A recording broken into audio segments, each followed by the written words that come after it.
Hey, yo playa. Have you ever wanted to start a conversation with someone, but you knew absolutely nothing about them? You had no grounding to stand on, and you didn't really know what to talk to them about. Well, I want to share with you a method that I use all the time whenever I talk to someone and I have nothing to work with. Just remember the letters A, B, C, D.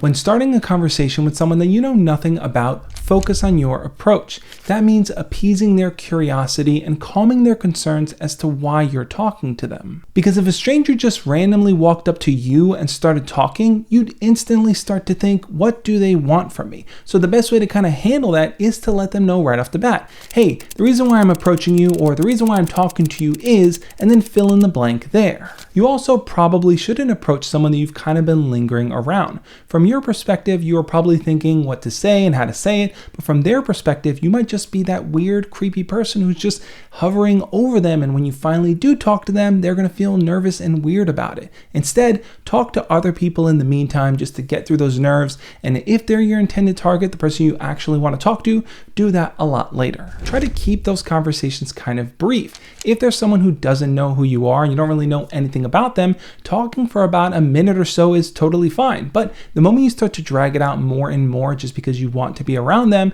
it's going to start to feel weird. Now, if they're totally into the conversation, keep it going. That's fine. But know when to cut it off before it gets awkward. If you're talking to someone that you know nothing about, focus on building rapport. This is going to allow them to feel a lot more comfortable opening up to you, especially when you don't really know anything about them at the start. One easy way to do that right from the start is to offer them a compliment. Say something nice about their physical appearance, something you can easily observe even though you don't know anything else about them. Your hair looks really awesome, your clothes are really cool, you have a really attractive smile, or you just have a really good aura and energy. Any one of those is probably going to get a smile from that person and make them think, okay, I'll give this person a little bit more of my time, which is exactly what you want because you don't know anything else about them other than what you see. Once the conversation is flowing, you can continue to drop in statements like that by saying things like, you're so easy to talk to, or I knew right off the bat you'd be someone I'd get along with. This is going to allow them to let down their guard, to open up more, and to make the next step a lot easier. If you're talking to someone that you know nothing about, you're going to want to focus on creating a connection with them. And there are a few different ways to do that. One of the easiest ways is to kind of just look at your environment, see what's around you, and bring that into the conversation. That might be saying something like, hey, you know a good place to grab food around here, or grab a coffee, or where the nearest train station is? Tapping into your environment often creates this pretty easy bonding scenario where the information that person has to share is not really the most monumental, but it is super useful. Hey, the nearest coffee shop is down the block. The best place to grab a slice of pizza is around the corner. The train station is 3 blocks down that way. And even with that small tidbit of information, you can learn a lot about that person. Are they local to the area? Are they just traveling? Do they know a lot about where they are, or are they just confused and lost like you are? And another layer you can add on top to help further build that connection is to make a positive assumption about why you believe they're there. If, for example, you approach someone in a library, you might want to say, you look like you're studying really hard for an exam. Or if it's in a coffee shop, you look like you're writing the next best novel. This often prompts that person to share what they're doing with you, to talk about their own experience in the present moment, which gives you a lot more to work with. The goal should always be to find a way to dive deeper into those conversations with them.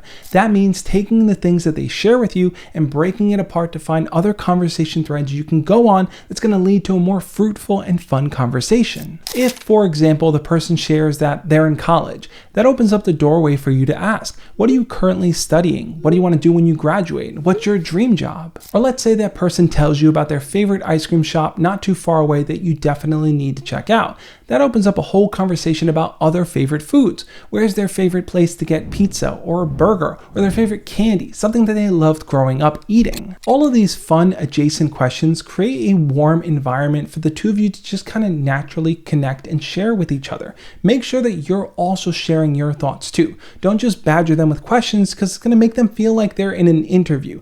Share things about yourself as well. That's also going to create more of a warm environment. It's going to allow you to dive deeper into your own thoughts and feelings about things and help you better connect with them. Approach them mindfully, Build rapport through compliments, create connection by asking them about things going on in your environment, and dive deeper into what they have to share with you and also what you have to share with them. Those are going to be the 4 easy steps to remember when you know nothing about that person and you actually want to talk to them and have a fruitful conversation. One thing I will add though is that sometimes it can be helpful to have a goal in mind when you approach someone, whether that's to build a friendship with them, to ask them out on a date, or just to ease up your nerves if you're in an unknown environment. Keep that goal front and center. Focus on keeping that conversation short because that's going to allow you to not let nerves and anxiety kind of dictate the scenario and prevent you from actually talking to potentially a pretty awesome person. On that note, I'll catch you next time. As always, love and peace.